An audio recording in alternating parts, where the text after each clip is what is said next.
Good morning बच्चों।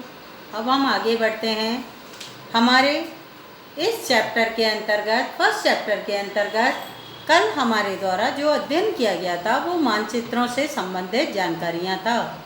मानचित्र के अंतर्गत हमने 2 टाइम पीरियड का अध्ययन किया था। एक तो 1154 के अंदर अरेबियन भूगोलवेत्ता के द्वारा बनाए गए मानचित्र का अध्ययन था, जिसके अंतर्गत हमारे दक्षिण भारत को ऊपर की साइड में बताया गया था और उत्तर भारत को नीचे की साइड में बताया गया था।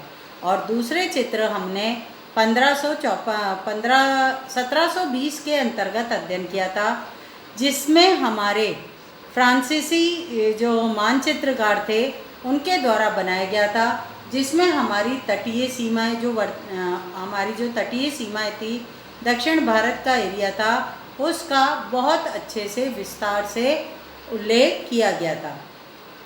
बच्चों, उसमें हमने पढ़ा था कि हमारे द्वारा ये जो वर्तमान में मैप का प्रयोग किया जाता है वो उसी समय जो डेवलपमेंट हो रहा था मानचित्रों के अंतर्गत, उसी के अंतर्गत विकास का क्रम हमारे आज के स्वरूप में दिखाई देता है। अब हम अपने इतिहास का अध्ययन करते हुए नए शब्द, नई और पुरानी शब्दावलियों का अध्ययन करेंगे। नई और पुरानी शब्दावलियों के अंतर्गत यहाँ पर एक शब्द लिया गया है हिंदुस्तान।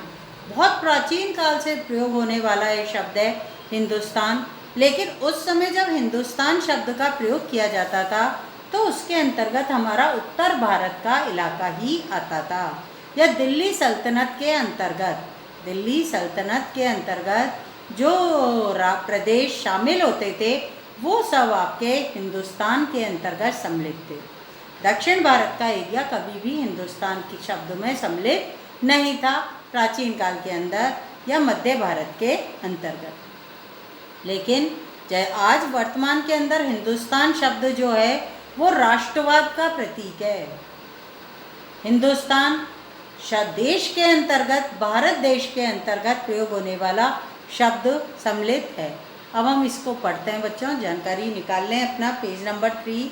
नई और पुरानी शब्दावलियों के अंतर्गत हम अध्ययन कर रहे हैं। अगर समय के साथ साथ सूचनाओं के संदर्भ भी बदल जाते हैं तो भाषा और अर्थों के साथ तो क्या क्या होता होगा। ऐतिहासिक अभिलेख कई तरह की भाषाओं में मिलते हैं और ये भाषाएं भी समय के साथ साथ बहुत कुछ बदल जाती हैं। उदाहरण के लिए जैसे इन्होंने कहा है, मध्य युग की जो फारसी भाषा थी आधुनिक फारसी भाषा से भिन्न है।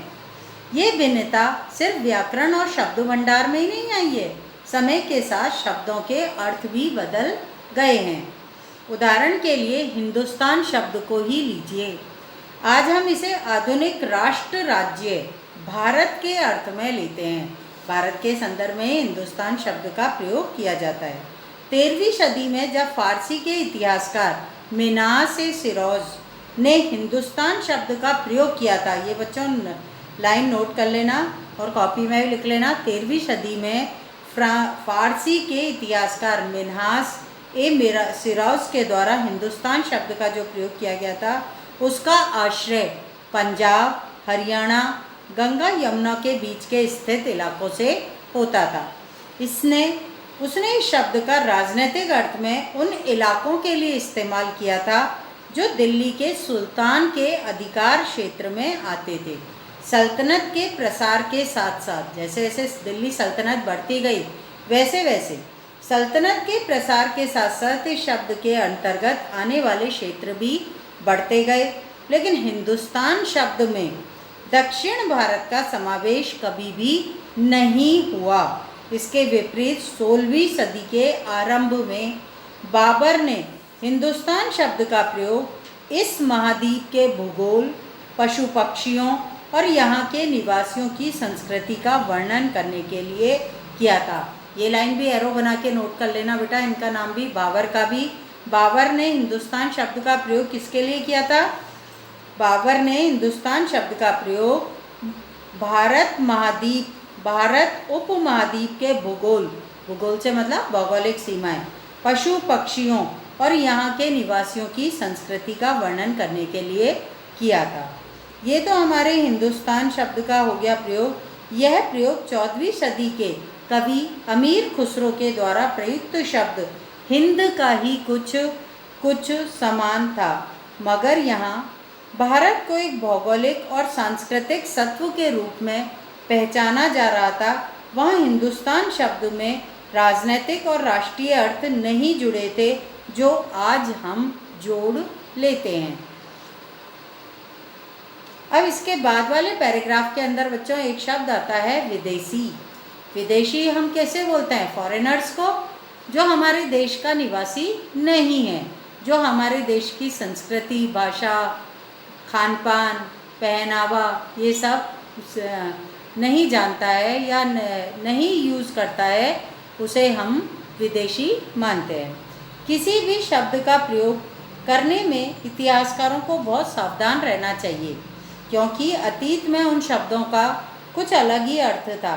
जैसे उदाहरण दे रखा है यहाँ पर, उदाहरण के लिए विदेशी जैसा सीधा साधा शब्द ही लें। वर्तमान में हमारे लिए तो आज इसका अर्थ होता है ऐसा व्यक्ति जो भारतीय ना हो। मध्य युग में जब हम विदेशी शब्द का प्रयोग करते थे तो क्या अर्थ होता था? मानो किसी गांव में आने वाला कोई अनजाना व्यक्ति जो उस समाज व संस्कृति का अंग ना हो, विदेशी कहलाता था। ऐसे व्यक्ति को हिंदी में परदेसी कहा जाता था, फारसी में अजनबी कहा जाता था। इसलिए किसी भी नगरवासी के लिए वनवासी विदेशी होता था। किंतु एक ही गांव के रहने वाले दो किसान अलग अलग धार्मिक और जाति परंपराओं से जुड़े होने के बाद भी एक दूसरे के लिए विदेशी नहीं कहे जाते थे। यहाँ पर बच्चों विदेशी, परदेसी और अजनबी ये आपस में पर्यायवाची शब्द हैं। पर्यायवाची शब्द से मतलब क्या होता है? जिनके अर्थ समान होते हैं। विदेशी, परदेसी और अजनबी शब्द का प्रयोग किया गया था। विदेशी शब्द वर्तमान में प्रयोग होता है, अजनबी शब्द फारसी भाषा में प्रयोग होता है और परदेसी शब्द हिंदी भाषा में प्रयोग होता है।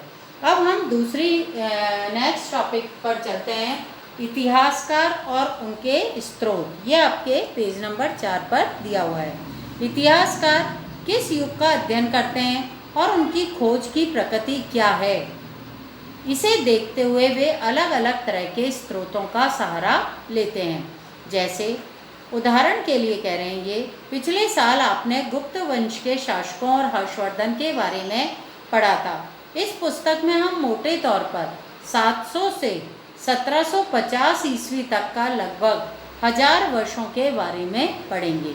इस काल के अध्ययन के लिए इतिहासकार जिन स्रोतों का प्रयोग करते हैं उनमें आपको बहुत सी बातें ऐसी मिलेंगी जो पिछले युग में वैसी ही चली आ रही हैं।